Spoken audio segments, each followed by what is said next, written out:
This is an extract from the Leader Coronavirus Daily podcast by the Evening Standard and hosted by me, David Marsland. To hear the whole thing, search for it on your podcast provider.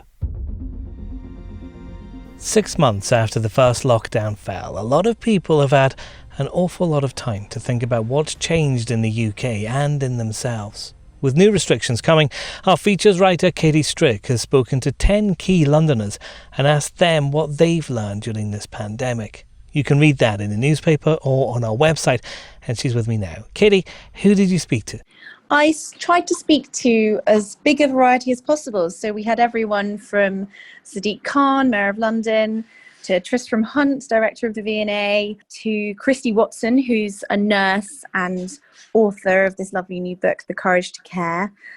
We had a couple of healthcare members, actually. We spoke to Sinead Hanton, who's a matron at the intensive care unit at the Royal Free, and then Adam Kay, who everyone knows as the former doctor who wrote the best-selling book, This Is Going to Hurt. And then we even spoke to musicians like Tim Burgess, who people might remember from his listening parties on Twitter over lockdown, CEO of Heathrow, John Holland Kay. So lots of leaders in there, lots of people who were looking after others as well as themselves over the last 6 months of lockdown. So they're all really different people, Katie, but was there any kind of recurring theme or a standout message that maybe came out of all of them? I think, to me, the biggest standout message from these interviews was mental health and the importance that will be placed on it that's come out of this lockdown. You know, hearing the Mayor of London talk about how it affected him a lot, saying he's such a people person, that's what really makes him thrive. So, he said none of us are superhuman, whoever you are. And a lot of people echoed that. Christie Hunt saying that, he's worried he'll go mad if he has to start walking circles of Finsbury Park again, like he did over lockdown. And then this ICU matron, who's obviously an incredibly strong woman, talking about how she's currently in the middle of 4 weeks off.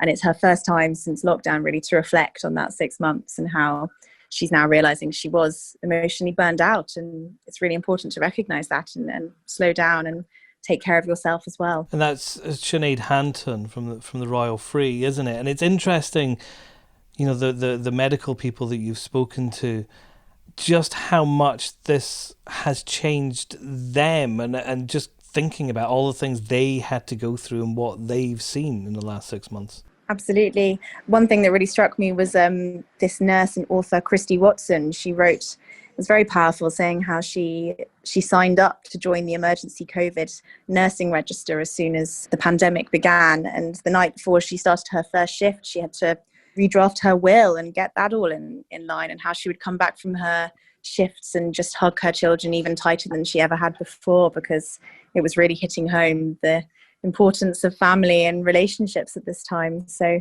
some very powerful quotes from people.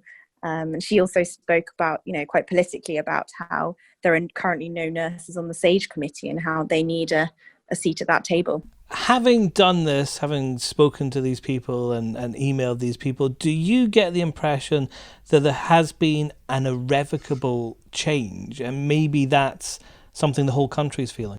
I think so, definitely.